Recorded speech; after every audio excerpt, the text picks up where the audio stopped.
নমস্কার, আমি সুপর্ণার রান্নাঘরে আরেকটা রেসিপি নিয়ে চলে এসেছি। তো আজকে আমি আপনাদেরকে বানিয়ে দেখাবো তালের ফুলুরি।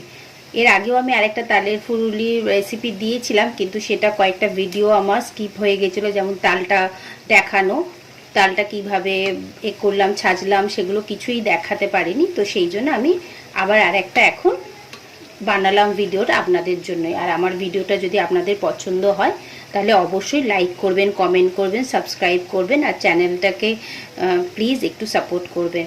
আর পুরো ভিডিওটা দেখবেন, তাহলে এর আমি সুন্দরভাবে তালের ফুলুরি আপনারাও বাড়িতে বানাতে পারবেন।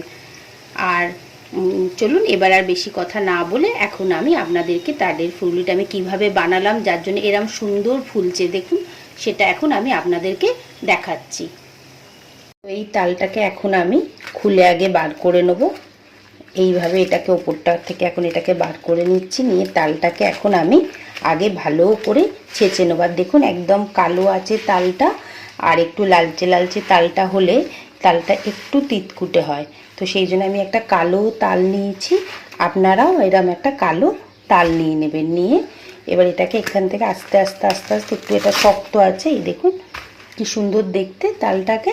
এবার আমরা এটাকে এইভাবে এখন পুরো তালটাকে বার করে নেবো আগে। এবার দেখুন তালটার আমি পুরো ছালটা ছাড়িয়ে নিয়েছি। এবার এগুলোকে এখন একটা ঝুড়ি দিয়ে গ্রেভিটা আমরা এর বার করে নেবো। আর যদি মনে হয়, যদি দেখেন যে খুব শক্ত আছে, তাহলে একটু একটু করে আমি জলের ছেটা দেব।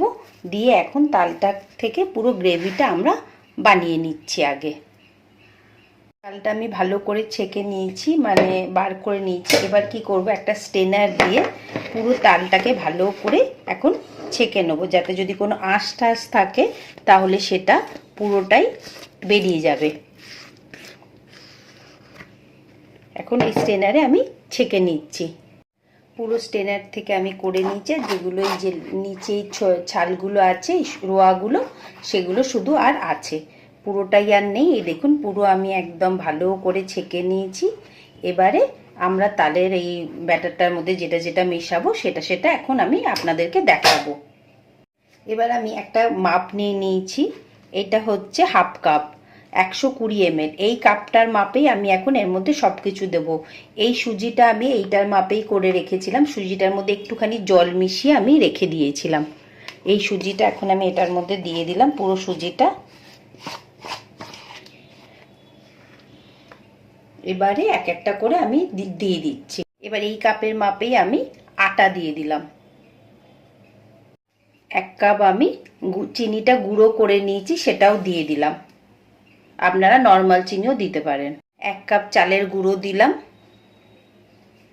আর 1 কাপ আমি নারকোল দিয়ে দেবো এখন। 1 কাপ নারকোল দিয়ে দিলাম। অল্প একটু নুন দিয়ে দিলাম। দিয়ে এবার প্রত্যেকটা জিনিসকে সুন্দর করে মেখে নেব। হাত দিয়েই মাখছি। একদম ভালো করে ব্যাটারটা রেডি করে নেব এখন। আর যদি খুব দেখি টাইট হয়ে গেছে, তাহলে আমি অল্প একটুখানি করে দুধ দিয়ে দেবো। এই ব্যাটারটাকে এখন এইভাবে আমি এখন ভালো করে মিক্স করে নিচ্ছি। ভালো করে মিক্স করে নিয়েছি, দুধ তো দিতে লাগলো না। এবার আমরা জিনিসটাকে একটু ভালো করে এইভাবে একটু ফেটিয়ে নেব।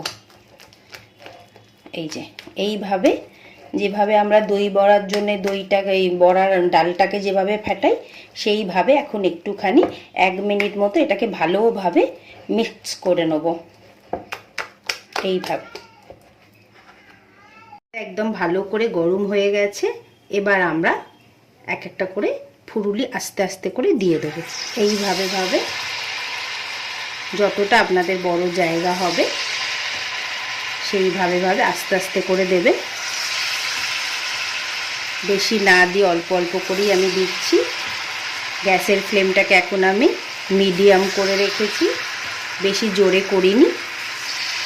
এইভাবে আগে আমি দিয়ে দিচ্ছি কতগুলো। একটা ছান্তা নিয়ে নিয়েছি। নিয়ে এবার আস্তে আস্তে তেলটাকে আমরা এখন বাড়িয়ে দেবো। এবারে বাড়িয়ে দিলাম। দিয়ে আস্তে আস্তে তেলটাকেই নাড়াবো, তাহলে কি হবে, এগুলো সব নিজে নিজেই ছেড়ে যাবে।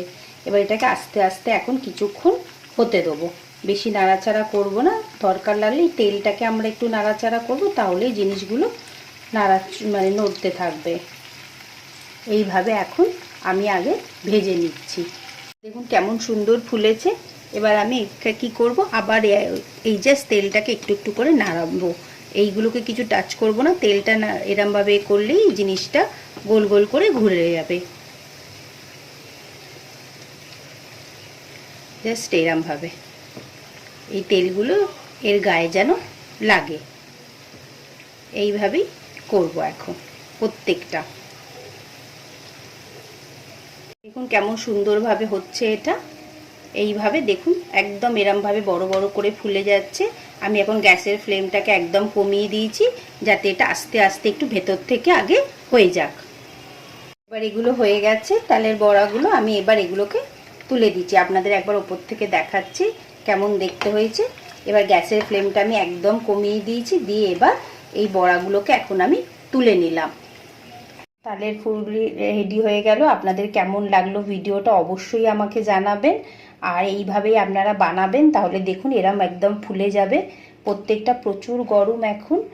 আর আমার ভিডিওটা কেমন লাগলো অবশ্যই আমাকে জানাবেন। আমার চ্যানেলটা যদি আপনাদের পছন্দ হয় তাহলে অবশ্যই লাইক, কমেন্ট, সাবস্ক্রাইব করবেন।